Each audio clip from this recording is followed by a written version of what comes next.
गिबियाव मीडिया नायगिरि नोंथांमोन आरो बड'लेण्ड हालामाव जेसेबांबो थानाय नोंथांमोननिसिम साबायखर बावनाय थाबाय। दिनैनि उद्देश्यआ जोंहा बेनो जे टिग्लारनि थांनाय 2024आवनो जोङो बे गोदान नांगौखौ जोङो होसोबाय थादोंमोन। नंगौ बियो गोबाव सम जाबाय, 10 मासहालागै थांबाय। बेखौ ससपेन्ड खालामदोंमोन। बिनिफ्राय ससपेन्ड खालामनानै जोङो गोबां MLA नाव थांबाय, EM नाव थांबाय, आरो जोङो समाबाय अफिसावबो थांबाय। नाथाय दिनैसिमाव बेखौ मोजाङै मावफुंनानै होआखै। बेखायनो जोङो दिनै बे प्रेस मिटखौ लानाय जादों। दा जोङो माइरंखौ दस्रा गामिनिफ्रायसो लायनानै जागासिनो दङ। गोबां उसुबिदा, टट' भारा लानानै थांनांगौ आरो गथ' गथाय लामा बेबायदि एकदम भगिनानै जोङो जागासिनो दङ माइरंखौ। नंगौ बिनि बिसाया गोबाव बोसोर मावलांबाय। मावलांनायनि उनाव बियो रुंसारि जानानै थांबाय। रुंसारि जानायनि आगोलावनो सिगाङावनो एसे रायज्लायदोंमोन।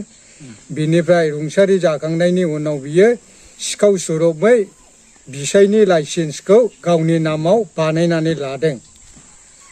सोंलुबो खालामाखै। दा बेखायनो जोङो बेखौहाय फसाया। थारमाने बियो लेखाबो रोङा, बियो लिरनोबो रोङा आरो बुरै बैसो जाबाय। जोङो बेखौ दा लानो हाया। गोबां खामानि मावदों बियो। गावनि न'खरनि माखासे मानसिफोरखौ सोसननानै बियो माइरंफोर जाबाय थायोमोन। जिहेतु बिनि फिसाफ्रा गासैबो साकरि गोजा। फिसाला साकरि, बिहामजो साकरि, फिसाजो साकरि, गासैबो साकरि मावनानै जाग्रा गोजा। बियो गैला। बियो 75 कि 80 सिम थांबाय बिनि बैसोआ। देहाया थिग गैले बियो। जोङो गोबाव खावलायबाय थाबाय, नाथाय बिथांमोना जेबो एक्सन लायाखिसै जोंनि खावलायनायखौ। दा बेखायनो जोङो जोंनि बिटिआरनि जाय चिफ प्रमद बर' सार, बिथांनिसिमबो खावलायहरनाय जायो जे जोंनि बे समस्याफोरखौ गोख्रैनो फोजोबना होयो जेन'।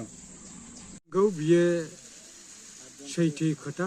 बियो 8 जन मानसिनि गावनि माबायावहाय खालामनानै जाबाय थायोमोन गुबुनफोरनि माइरंखौ। दा बियो आदार स' जानायखाय मावनो हायो ना हाया, खिन्थु आगोलनि समाव बियो गोबां जाबोबाय थाबाय। गोबां प्रब्लेम, मालाबा बस्ता बुद्रुनांगौ, लखबनांगौ, मालाबा खाथायावहाय थिखोनांगौ। बेहा बुरै बैसोसै नालाय बियो जेबो हाला। बे गावब्राया जोङो बे खामानिखौ मावनानै होआखै दासिमाव। जों गोबां खावलायबाय थाबाय, खिन्थु बियो खोनासङा।